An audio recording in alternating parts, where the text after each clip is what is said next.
Hello friend, welcome to my YouTube channel. मैं रेजाकर आपलोक चाइছে RZK টিউটোৰিয়েল यूट्यूब चैनल। হয় फ्रेंड, আজি 24 জুন সোমবাर और আজি ৰাতিপুৱাৰ গুৰুত্বপূৰ্ণ খবৰকেইটাসমূহ এইটো ভিডিঅ'ত একেলগে চাওয়া হওক। বৰমপুৰত স্মাৰ্ট মিটাৰৰ নামত কলা বেহাৰ অভিযোগ, বিদ্যুৎ কৰ্মীসহ এজনক আটক। নগাঁও জিলাৰ বৰমপুৰত স্মাৰ্ট মিটাৰ লগোৱাৰ নামত কলা বেহা সংঘটিত হোৱা অভিযোগ উত্থাপিত হৈছে। বেৰবেৰীৰ এগৰত বেআইনীভাৱে স্মাৰ্ট মিটাৰ লগাবলৈ যোৱা এজন কিশোৰক আটক কৰিলে পুৰণি গুদাম আৰক্ষীয়ে।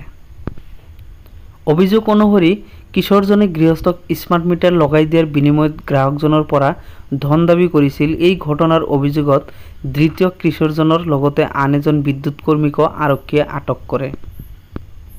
এতিয়া প্ৰশ্ন হৈছে, স্মাৰ্ট মিটাৰটো কেনেকৈ পালে কিশোৰজনে? সেই বিষয়ে হেনো অজ্ঞ APDCL কৰ্তৃপক্ষ। সমগ্ৰ ঘটনা সন্দৰ্ভত তথা অবৈধ বেহাৰ ওপৰত তদন্ত কৰিবলৈ পুৰণি গুদাম আৰক্ষীৰ চকীত গোচৰ ৰুজু কৰিছে APDCL কৰ্তৃপক্ষই। ইফালে 28 দিন কিশোৰীটিৰ পৰিয়াল লোকে APDCL কৰ্তৃপক্ষৰ বিৰুদ্ধে ক্ষোভ প্ৰকাশ কৰিছে। পৰিয়ালৰ অভিযোগ অনুসৰি দীৰ্ঘদিন ধৰি কিশোৰজনক ঠিকাদাৰে নিয়োগ কৰি আহিছিল মিটাৰ সংস্থাপনৰ কামত। অৱশ্য উক্ত ঘটনা সন্দৰ্ভত সকলো তথ্য তদন্তৰ অন্ততহে পোহৰলৈ অহাৰ সম্ভাৱনা আছে।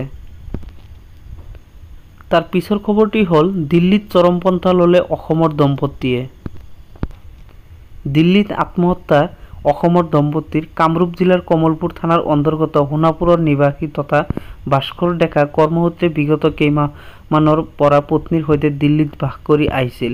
শনিবাৰে হঠাতে পত্নীয়ে পৰিয়ালক ভাস্কৰৰ মৃত্যুৰ বিষয়ে অৱগত কৰে। পৰৱৰ্তী সময়ত পত্নীয়েও নিজেও চৰমপন্থা লয়। দম্পতীৰ মৃত্যুৰ পাছত উপায়হীন হৈ ভাস্কৰৰ পৰিয়ালৰ কমলপুৰ আৰক্ষীৰ কাষ চাপিছে। উল্লেখ্য যে ভাস্কৰ ডেকাই তেওঁৰ প্ৰথমা পত্নী সহ পুত্ৰক এৰি দ্বিতীয় পত্নীৰ সৈতে দিল্লীত বাস কৰি আছিল। তাৰ পিছৰ খবৰটি হৈছে, উৰিয়ামঘাটত 10 লক্ষাধিক মূল্যৰ নিচাযুক্ত দ্ৰব্য জব্দ। ধনশিৰি মহকুমাৰ অসম নাগালেণ্ড সীমাৰ উৰিয়ামঘাট আৰক্ষী থানাৰ অন্তৰ্গত 3 নং দয়ালপুৰৰ এগৰাকী মহিলাৰ পৰা দেওবাৰে পুৱা প্ৰায় 7:35 ধনশিৰিৰ আৰক্ষীয়ে ভোজন পৰিমাণে নিচাযুক্ত দ্ৰব্য জব্দ কৰিবলৈ সক্ষম হয়। জব্দকৃত হিৰইনখিনিৰ মূল্য প্ৰায় 10 লাখ টকাৰো অধিক হ'ব বুলি জানিবলৈ দিয়ে। উল্লেখযোগ্য যে ধনশিৰি মহকুমা আৰক্ষী বিষয়াৰ নেতৃত্বত আৰক্ষীৰ এটা দলে এক গোপন খবৰৰ ভিত্তিত আজি পুৱতি নিশাৰ পৰাই উক্ত গাঁওখনত অভিযান আৰম্ভ কৰে। পুৱা প্ৰায় 7:30 বজাত গাঁওখনৰ ৰহিমা খাতুন নামৰ মহিলাগৰাকীৰ ঘৰৰ পৰা 24টা চাবোনৰ বাকচত ভৰাই থোৱা অৱস্থাত প্ৰায় 269.94 গ্ৰামৰ ওজনৰ সন্দেহজনক হিৰইনখিনি আৰক্ষীয়ে জব্দ কৰে। প্ৰাথমিক জেৰাৰ অন্তত ৰহিমা খাতুনৰ লগতে তেখেতৰ জোৱায়েক তথা বিদ্যাপুৰৰ বাসিন্দা শাহালিক আৰক্ষীয়ে নিজৰ জিম্মাত লয়। লগতে ঘটনাটোৰ লগত জড়িত থকাৰ সন্দেহত আন 3জন লোককো আটক কৰে। ইতিমধ্যে আৰক্ষীয়ে উৰিয়ামঘাট থানাত এটি গোচৰ পঞ্জীয়ন কৰি ঘটনাৰ তদন্ত অব্যাহত ৰাখিছে। কাছাৰত অপহৰণকাৰীলৈ লক্ষ্য কৰি আৰক্ষীৰ এনকাউণ্টাৰ। কাছাৰ জিলাৰ লক্ষীপুৰ এলেকাৰ শিৱপুৰত সংঘটিত হৈছে এনকাউণ্টাৰৰ ঘটনা। এগৰাকী হিন্দু যুৱতীক অপহৰণৰ সৈতে জড়িত থকা অভিযুক্তক উদ্দেশ্যি গুলীচালনা কৰে আৰক্ষীয়ে। মান্নান আহমেদ নামৰ অপহৰণকাৰীজনে আৰক্ষী এজনক আক্ৰমণ কৰি পলায়নৰ চেষ্টা চলোৱাতে আৰক্ষীয়ে 2 ৰাউণ্ড গুলী চলায়।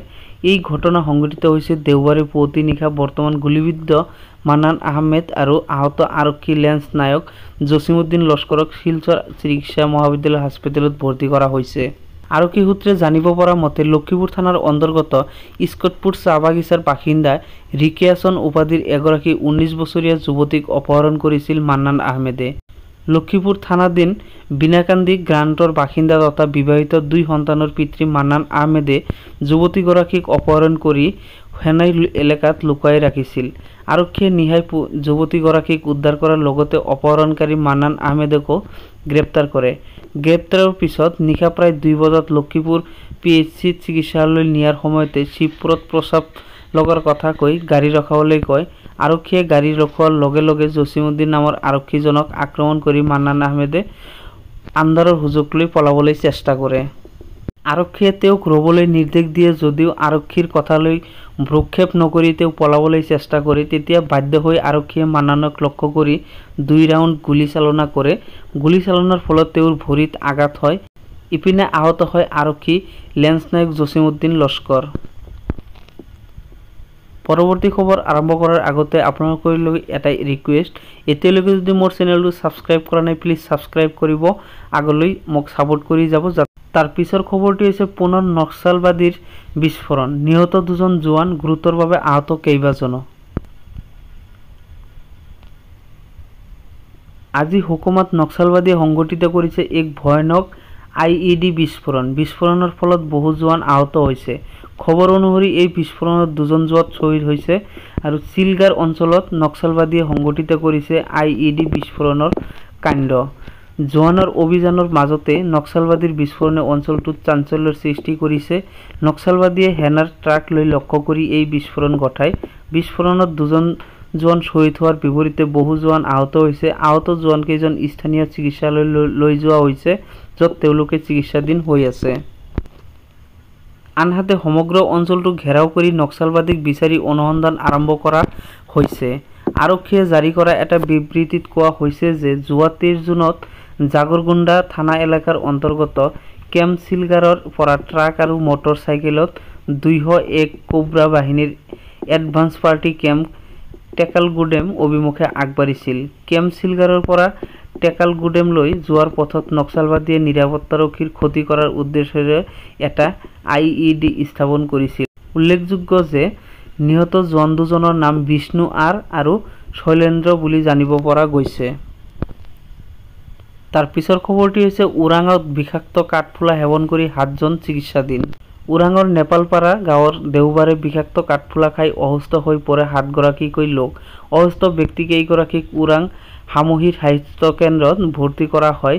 নেপালপাৰা গাঁৱৰ কাশনী লিম্বু, কৃষ্ণলাল লিম্বুৰ কন্যা মানিকা লিম্বু, মমিতা লিম্বু বনৰীয়া কাঠফুলা খাই দিনৰ 12 বজাত অসুস্থ হৈ পৰে।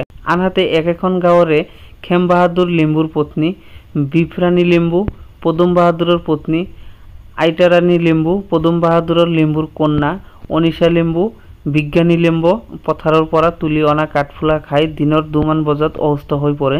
তেওঁলোকক সন্ধিয়া 7 মান বজাত ওৰাং চিকিৎসালয়ত ভৰ্তি কৰা হয়।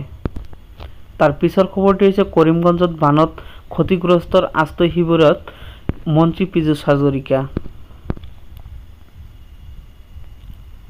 বান পৰিস্থিতিৰ বুজ ল'লে জলসম্পদ মন্ত্ৰীয়ে জিলা আয়ুক্ত কাৰ্যালয়ত পৰ্যালোচনা বৈঠক।